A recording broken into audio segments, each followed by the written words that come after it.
Hello everyone, this is Michele Williams, aka Coach Michele. Hope you are having amazing day. Guys, today we are going to be talking about tips on how to build relationships as an introvert.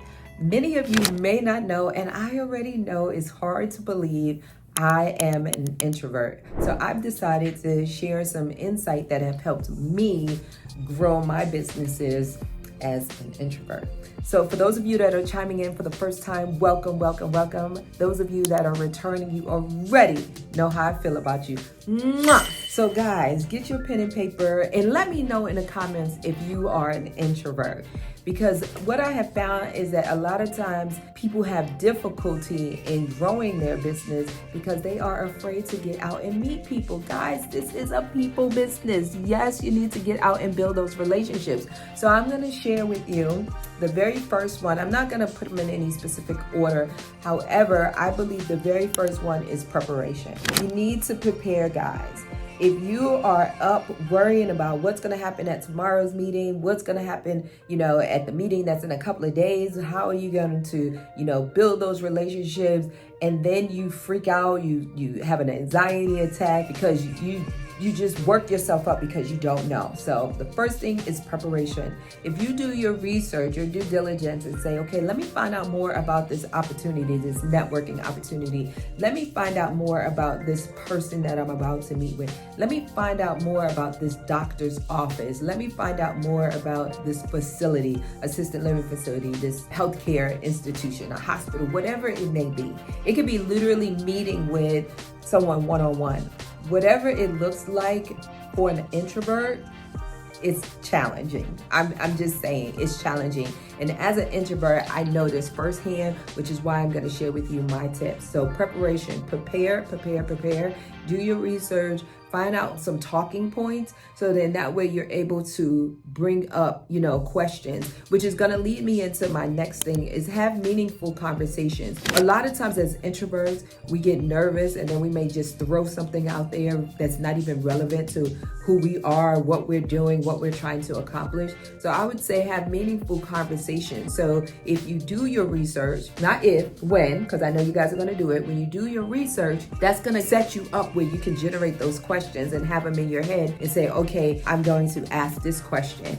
And make sure it's an open-ended question, because a lot of times we ask questions and then it's yes or no. And then we're like stuck, like, okay, what's next? So you want to ask open-ended questions, and then that way the conversation can continue and it can flow naturally versus, so how are you?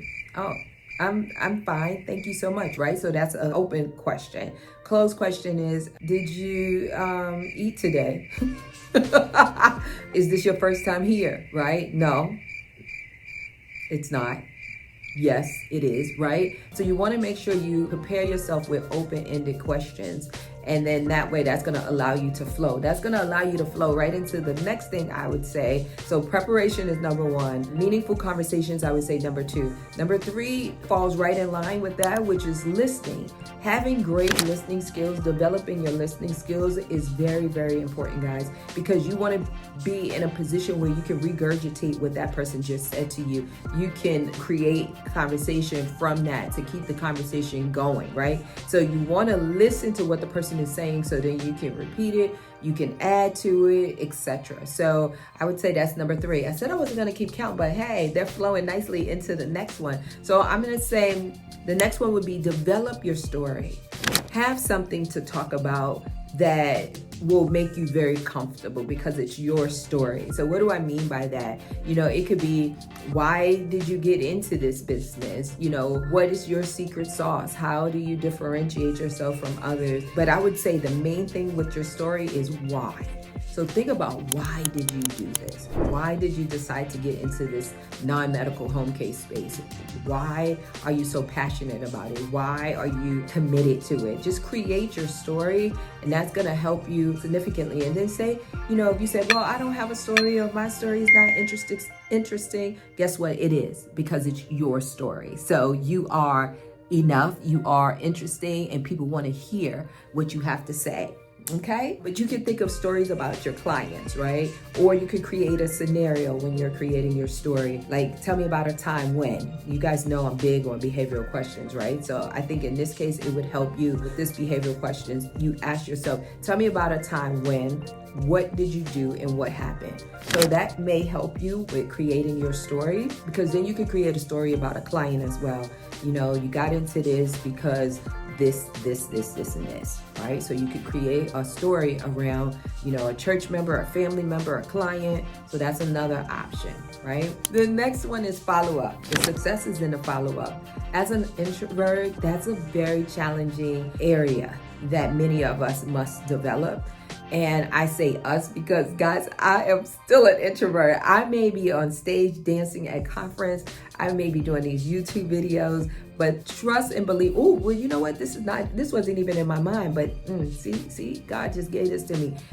One of the things that I do that helps me is, and this is a bonus, right? One of the things that helped me is that I put the other person first. So I put the end user first. I put the family first before me. Because if I just think about, okay, I need to go out and do this, that introvert, the lights are flashing, the sounds are going off, and I can think of a whole bunch of excuses on why not to go. So if you could think of excuses why not to go, I want you to jot them down right now and let them go. Say, ain't no more, right? So I put them first because then I'm like, I gotta do this for those individuals. I gotta do this for the people that want to stay at home. I gotta do this for the people that want to grow their business. I gotta do this for people that's traveling and need a place to stay. Like, I'm just thinking about all, you know, the different things that I'm involved in, Coach Rob and I just put people first. I gotta get up at conference and get on this stage and share my knowledge and share my insight and share my, you know, experiences. I have to. You know what I mean? People need what I have. So I truly believe that. So as an introvert, if you think of the people first and truly believe what you have is what they need, it will make your life as an introvert so much easier, I promise you. So then the last thing before I switched over to that is follow-up, guys. I promise you, the relationship is in the follow-up. The money is in the follow-up. The clients are in the follow-up. So follow-up is key. You go to these networking events, you do these lunch and learns, and you meet these amazing people, and then you never follow up. And you're like, oh, as an introvert, this is real easy, guys. Oh, well, they could have called me. Oh, they don't want to connect. Oh, they busy. No. Take ownership. I'm not telling you not to be an introvert, baby. I don't have the answer to that one yet. I could just tell you how to operate as an introvert. Just do it. But I promise you, you must follow up. So try these things and let me know, you know, in the comments below, if you've tried them, have they worked for you? Did it make it easier for you? If you're going to try these things, jot down the excuses that you are no longer going to use, because as introverts, I promise you, I could go live on my Facebook channel and just be like, hey, throw out an excuse, throw out an excuse, throw out an excuse. And we would be there. It would be a marathon, okay? So guys, I love you, love you. If you haven't gotten your ticket for conference, we still have tickets left. So make sure you get your ticket for the Home Care Empowerment Conference, guys. It's in March here in Atlanta. It is going down, okay? It is going down. Now, am I gonna do it as an introvert? Yes. But am I gonna serve first and put y'all first? Yes. But y'all don't see behind the scene when I'm outside and my husband is calling my name. So y'all don't get to see all of that. Maybe I'll do behind the scenes this year. Maybe I'll do behind the scenes this year so my introverts can see what I be going through. Perseverance, mental fortitude, serving first, guys. You got to have those characteristics in order to be successful as an introvert and probably as other, right? So guys, get your ticket for conference. We have tickets left. And go to homecarecoaching.com. And yes, I do provide coaching services. So many of you asked me that. Yes, and you can find out the details on homecarecoaching.com. Guys, you know what time it is. If you haven't done it already, like this video, subscribe, and turn on your notifications. Take care, guys. God bless.